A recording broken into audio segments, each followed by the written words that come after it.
Today is November the 24th. Do people really want to hear God? Let's find out together as we study Amos chapter 8.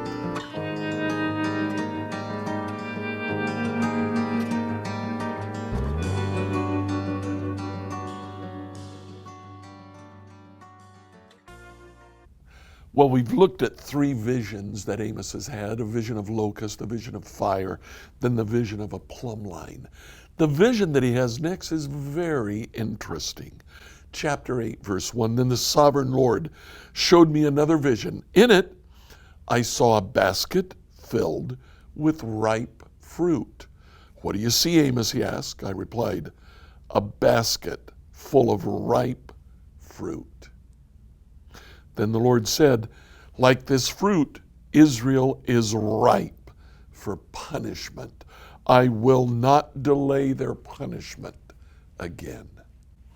Now, if you remember, the Lord gave Israel a vision of fire and locusts that destroyed Israel.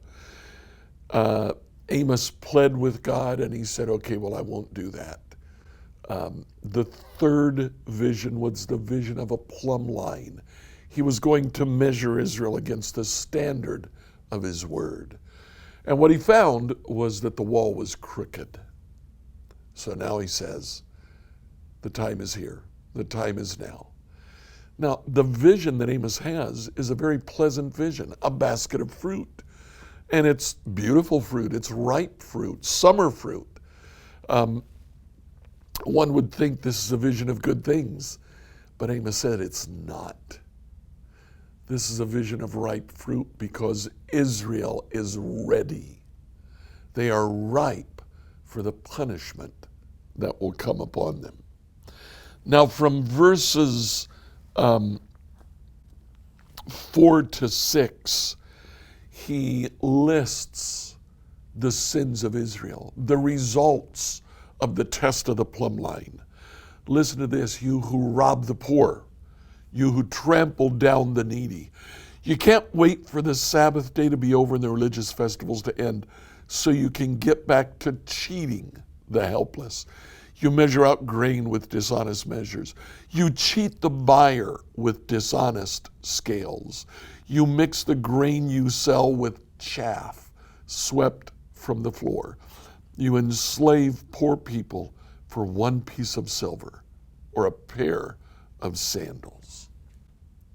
Now, these were the things that the Lord found when he held the plumb line against Israel. For the next several verses, the Lord talks about the destruction, the punishment that will come on Israel. From 7 to 10, he talks about natural disasters that will come on them, and as a result, they will mourn, they will hold funerals.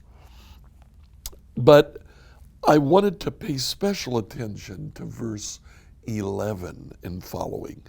The time is surely coming, says the sovereign Lord, when I'll send a famine on the land, not a famine of bread or water, but of hearing the words of the Lord. People will stagger from sea to sea. They will wander from border to border, searching for the word of the Lord, and they won't find it.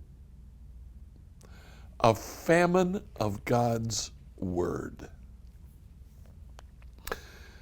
Amos prophesied that for the people of Israel. It makes me wonder, is there a famine of God's word today?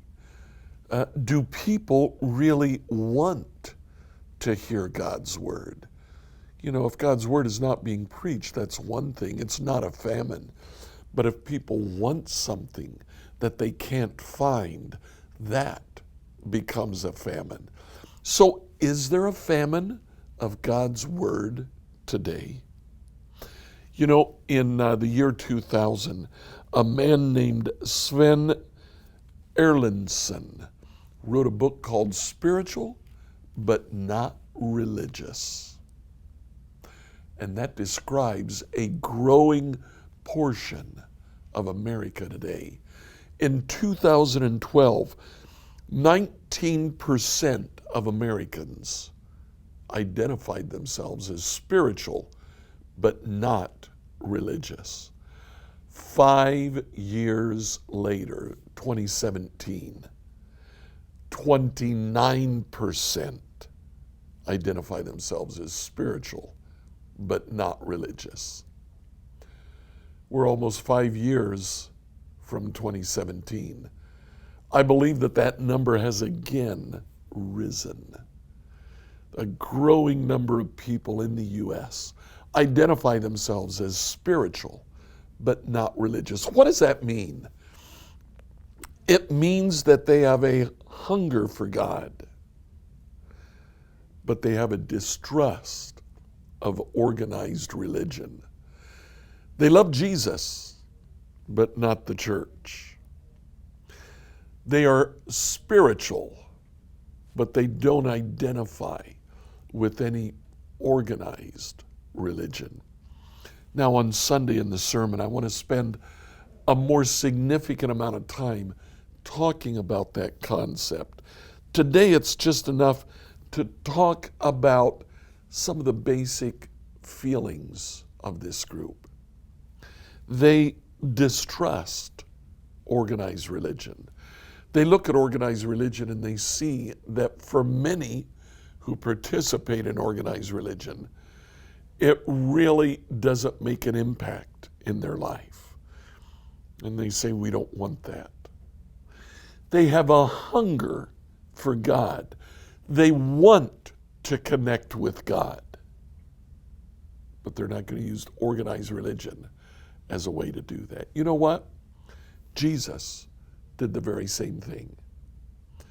Jesus told the woman at the well, the day is coming and already is, when you can worship God wherever you are, as long as you worship Him in spirit and in truth. I wonder if Jesus were here today, if He would, at least in a certain way, identify with those who are spiritual but not religious. I believe that there is a famine for God's word today.